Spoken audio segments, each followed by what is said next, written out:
Tu as certainement entendu parler de cette théorie selon laquelle nous n'utilisons que 10% de nos capacités cérébrales et que si nous en utilisions plus, nous pourrions développer des super-pouvoirs, tels que la téléportation ou le voyage dans le temps.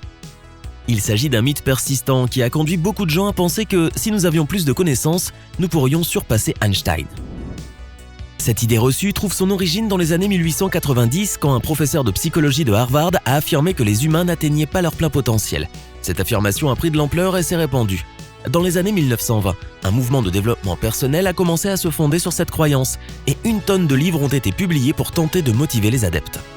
Mais ce mythe des 10% était en réalité une mauvaise interprétation des recherches neurologiques de la fin du 19e siècle. Les neurologues ont désormais réfuté ce mythe en affirmant qu'à un instant donné, nous sommes effectivement capables d'utiliser 100% de notre cerveau. Mais alors, que se passerait-il si nous acquérions des connaissances infinies ? Imagine ceci. Tu te réveilles et tu te sens différent. Tu parcours des yeux ta chambre et tu vois la plante que tu as achetée il y a 2 mois. Soudain, tu connais son nom, à quelle espèce elle appartient, quand elle est apparue sur Terre, quand elle cessera d'exister et comment elle a poussé à partir d'une graine. Tu vois sa vie défiler devant tes yeux. Puis, dans le coin de la pièce, tu aperçois la guitare que ta mère t'a achetée dans un magasin d'occasion.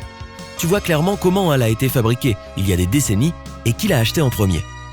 Tu entends les chansons qui ont été jouées dessus autour d'un feu de camp et comment le propriétaire a fini par la donner à une œuvre de charité. Puis, tu vois son futur. Tu la casseras par accident dans 3 ans en quittant la maison de tes parents. Tu descends et tu rejoins ton frère dans la cuisine. Tu le vois parler avec ta mère qui cherche à savoir s'il a fait ses devoirs la veille. Tu es choqué. Non seulement tu sais exactement quels exercices il avait à faire, mais tu peux aussi dire qu'il est en train de mentir, et tu peux lire dans ses pensées. Mais attention, il y aurait certes des avantages à devenir une encyclopédie vivante du monde, mais il pourrait aussi y avoir des inconvénients. Notre cerveau est comme un ordinateur à traitement super rapide, doté d'une énorme capacité de stockage.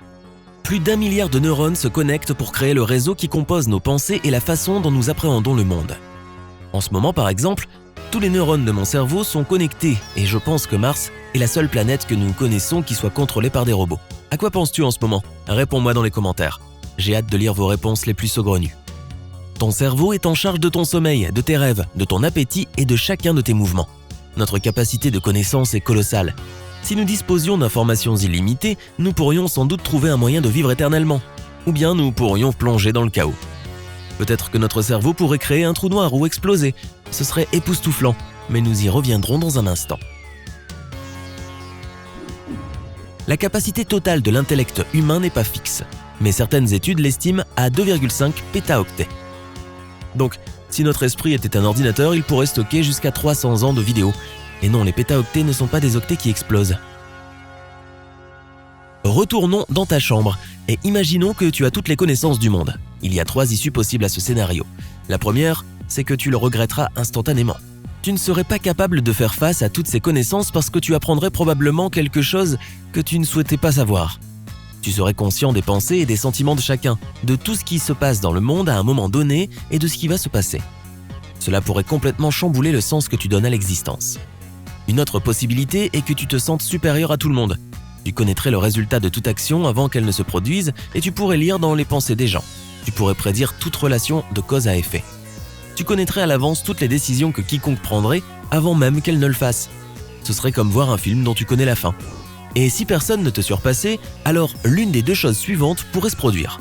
Soit tu deviendrais un super vilain qui utiliserait ses connaissances à mauvais escient, soit tu essaierais d'aider le monde entier. Mais la deuxième option te submergera sans doute. Tu devras t'occuper de beaucoup de gens à la fois. Il est déjà assez difficile de garder un personnage des Sims en vie et de bonne humeur, alors imagine devoir faire la même chose avec 7 milliards de personnes dans la vraie vie. La troisième issue possible est que tu perdes ton humanité. C'est la conséquence du deuxième scénario. La connaissance infinie est une chose qu'aucun humain n'a jamais connue.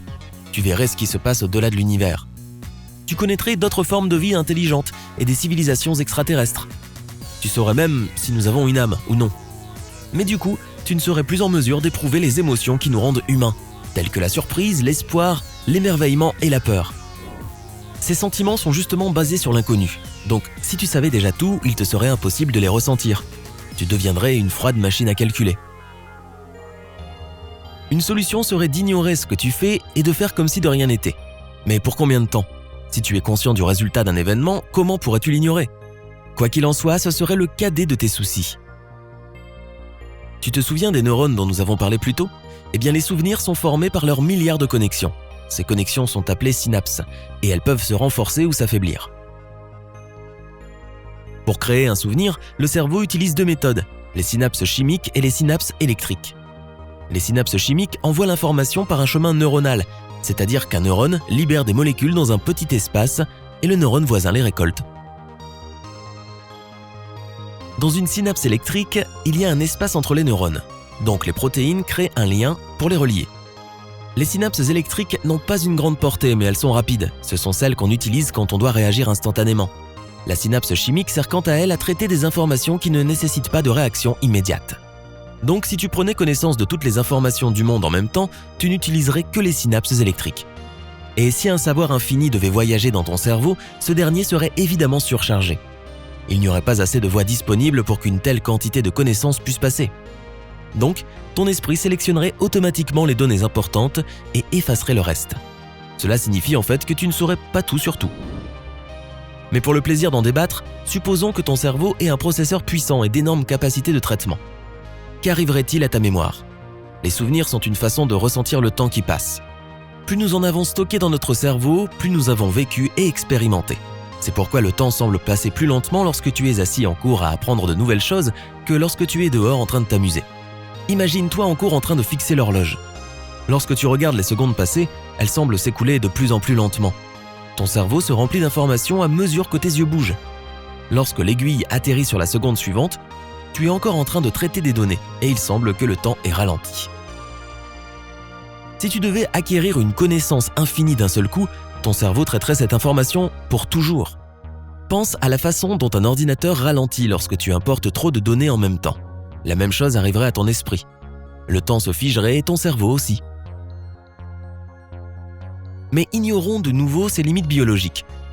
Peut-on aussi ignorer la physique ? Revenons en arrière une seconde. Pendant que tu essaierais de tout apprendre, les synapses électriques devraient créer des souvenirs d'un seul coup. Et là, un autre problème surviendrait. Ton cerveau serait submergé par le flux d'électrons, puis les neurones commenceraient à envoyer des signaux comme des fous. Les protéines auraient du mal à suivre, alors tout suivrait le même chemin.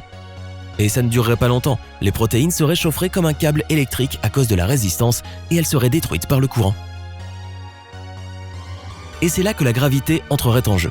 Ton esprit serait un petit espace avec un nombre infini d'électrons. Comme toutes les particules subatomiques, les électrons ont une masse et subissent donc la gravité. Or, un espace fini et un nombre infini d'électrons donnent un trou noir.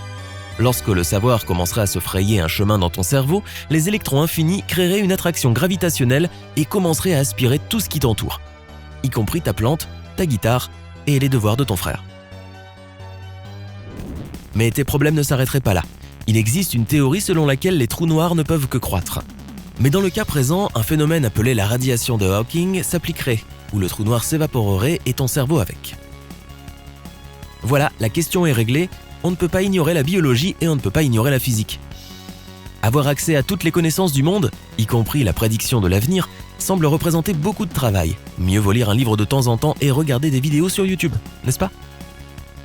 Si tu as appris quelque chose de nouveau aujourd'hui, mets un like à cette vidéo et partage-la avec tes amis. Et voici d'autres vidéos que tu vas sûrement apprécier. Clique sur celle de gauche ou de droite et prends la vie côté sympa.